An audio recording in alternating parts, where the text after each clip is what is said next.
Assalamualaikum warahmatullahi wabarakatuh. Halo teman-teman, berjumpa lagi dengan kami kelompok 3 yaitu Dedi Haryanto, Era Mustika, Mahgui, Putri Yohana, Putri Salsabila, dan Santi Melati. Di video pembelajaran kali ini kita akan membahas mengenai pengawasan dan pendelegasian manajemen perusahaan. Kami harapkan teman-teman dapat pengetahuan dan ilmu yang bermanfaat setelah menyaksikan video pembelajaran dari kami. Di materi pengawasan dan pendelegasian manajemen perusahaan, kita akan membahas mengenai yang pertama pengawasan, yang kedua proses pengawasan, yang ketiga tujuan dari fungsi pengawasan, yang keempat pengawasan dan proses manajemen, yang kelima langkah-langkah dalam proses pengawasan, yang keenam beberapa gejala yang memerlukan pengawasan dan pengendalian, yang ketujuh pengawasan yang efektif, dan yang terakhir mempertahankan fungsi pengawasan. Pengawasan diartikan sebagai usaha menentukan apa yang sedang dilaksanakan dengan cara menilai hasil atau prestasi. Maka segera diadakan usaha perbaikan sehingga semua hasil atau prestasi yang dicapai sesuai dengan rencana. Proses pengawasan. Step 1, tentukan standar dan metode pengukuran kinerja. Step 2, pengukuran kinerja yang senyatanya. Step 3, perbandingan kinerja dengan standar serta menafsirkan penyimpangan-penyimpangan. Step 4, mengadakan tindakan korektif.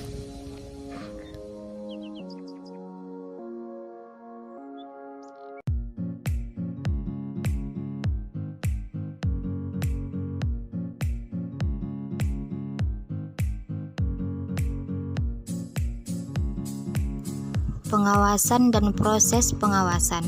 Fungsi pengawasan tidak terlepas dari fungsi manajemen lainnya, seperti perencanaan, pengorganisasian, dan aktuasi. Kalau fungsi-fungsi manajemen tersebut berjalan dengan baik, maka fungsi pengawasan kurang diperlukan. Karena jarang fungsi-fungsi tersebut berjalan dengan sempurna, maka mutlak diperlukan fungsi pengawasan. Langkah-langkah dalam proses pengawasan.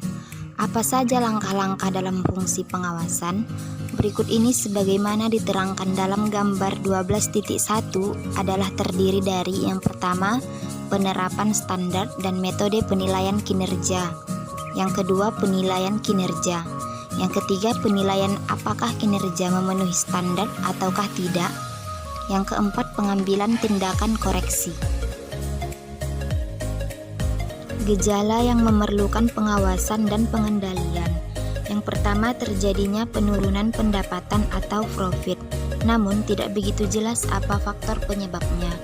Yang kedua, penurunan kualitas pelayanan atau teridentifikasi dari adanya keluhan pelanggan. Yang ketiga, ketidakpuasan pegawai. Yang keempat, berkurangnya kas perusahaan. Yang kelima, banyaknya pekerja atau pegawai yang menganggur. Yang keenam, tidak terorganisasinya setiap pekerjaan dengan baik. Yang ketujuh, biaya tidak melebihi anggaran. Yang kedelapan, adanya penghamburan dan inefisien. Mempertahankan pengawasan yang efektif. Yang pertama, ketepatan dan sesuai waktu. Kedua, objektif dan komprehensif. Ketiga, fokus pada titik strategis. Keempat, realistis secara ekonomis dan organisatoris. Kelima, terkoordinasi dengan aliran kerja organisasi. Keenam, luas perspektif dan operasional. Mempertahankan fungsi pengawasan. Sistem pengawasan tradisional. Yang pertama, pengawasan diagnostik. Kedua, pengawasan berdasarkan batasan-batasan. Ketiga, pengawasan interaktif.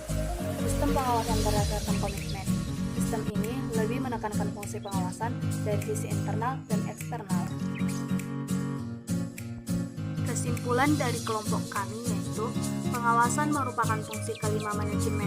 Pengawasan ialah suatu proses memantau kinerja atau prestasi dan mengambil tindakan agar terjamin pencapaian hasil yang diharapkan.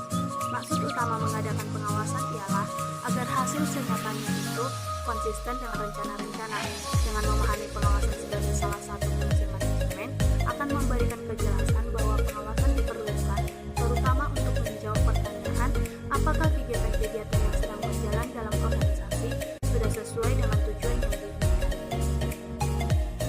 Itu saja video pembelajaran yang kami tampilkan pada materi kali ini. Jika ada penggunaan kalimat yang salah, kami mohon maaf. Saya akhiri dengan Assalamualaikum warahmatullahi wabarakatuh. Sampai jumpa.